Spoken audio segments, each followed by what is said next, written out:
Salut, alors aujourd'hui on commence une petite série d'épisodes, 3, 4, 5 peut-être, je ne sais pas encore, sur un énorme classique, How to Win Friends and Influence People de Dale Carnegie, traduit miraculeusement en français par le titre le plus naïf du monde, Comment se faire des amis.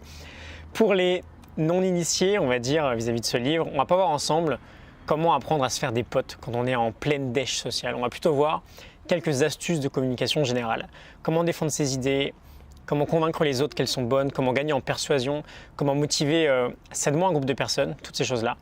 In fine, en fait, comment mettre en pratique les excellentes idées que l'on peut trouver dans ce best-seller, qui est plutôt un bouquin de management finalement, mais qu'on peut parfaitement appliquer dans la vraie vie. Quand je dis best-seller, d'ailleurs, on doit être autour de 40 millions de ventes à peu près. Dans le premier épisode, du coup, aujourd'hui, on va voir 3 techniques d'influence, 3 techniques de base de communication générale. Quand parfois dans notre quotidien, on a du mal à convaincre, on a du mal tout simplement à faire passer son message ou faire passer ses idées. Et c'est super frustrant, évidemment, parce que on sait très bien que ce qu'on a à dire, ça pourrait être vraiment bénéfique. Et en général, quand ça se passe super bien, il y a 2 cas. Soit on n'a pas du tout l'effet qu'on voudrait avoir, voire même l'effet inverse. Tu veux aider une personne et au bout de 2 minutes, elle n'a même plus envie de te parler. Soit ton message ne passe pas tout simplement. Tu parles, mais c'est comme un coup d'épée dans l'eau en fait. Il y a quelques règles de base. En général, c'est qu'on ne s'y prend pas très bien. Il y a quelques règles de base qu'il faut connaître quand on veut convaincre un interlocuteur ou lorsqu'on veut le conduire à un comportement désiré. La première règle, j'aime beaucoup comment elle est formulée. Si vous voulez récolter du miel, ne bousculez pas la ruche. En gros, si on veut faire passer un message, on ne critique pas, on ne condamne pas et on ne se plaint pas. L'idée, elle est simple en fait. Quand on s'adresse à une personne, on ne s'adresse pas à un être logique, mais à un être d'émotion, qui a de l'orgueil, qui a de l'amour-propre. La nature humaine n'aime pas admettre la faute. On n'a qu'à inverser la conversation quand on se fait critiquer, non. Quand on se fait humilier ou condamner, on va automatiquement se mettre sur la défensive, c'est naturel. On va essayer de se justifier, on va être rancunier vis-à-vis de la personne. Et donc, in fine, on va avoir beaucoup de mal à entendre ce qu'elle a à nous dire. C'est pareil pour les autres. On ne peut pas faire passer un message en critiquant. Et en plus de ça, j'aime bien l'idée que c'est très facile de critiquer. N'importe qui peut critiquer, n'importe qui peut se plaindre. On peut être au-dessus de ça et au lieu de condamner une personne, faire preuve plutôt d'empathie et de tolérance, essayer de la comprendre en fait.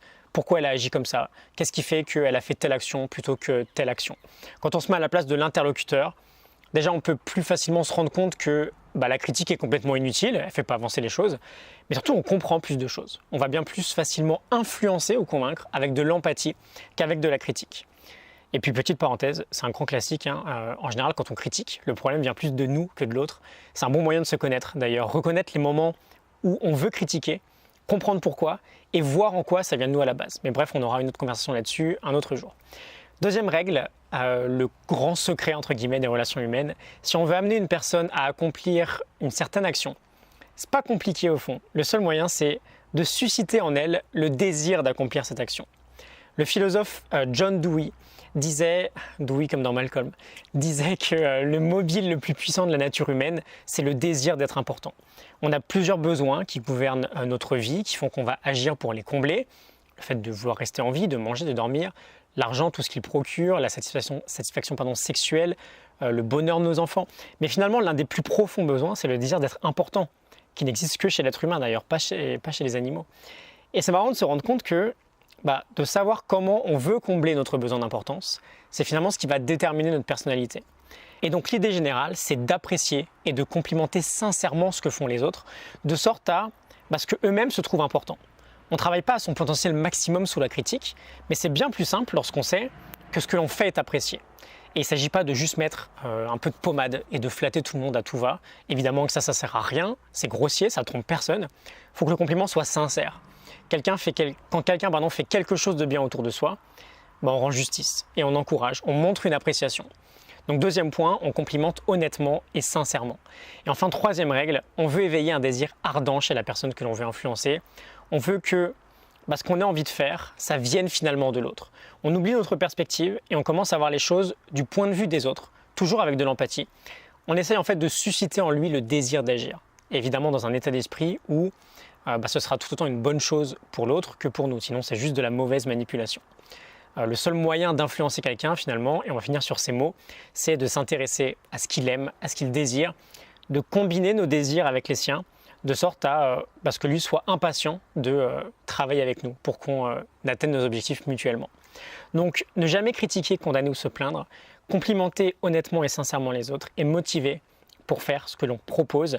La morning note du livre est disponible en description, je t'ai mis un lien pour la télécharger. Like et partage si ça t'a parlé, si ça t'a plu et je te retrouve demain pour un nouvel épisode. À demain, salut.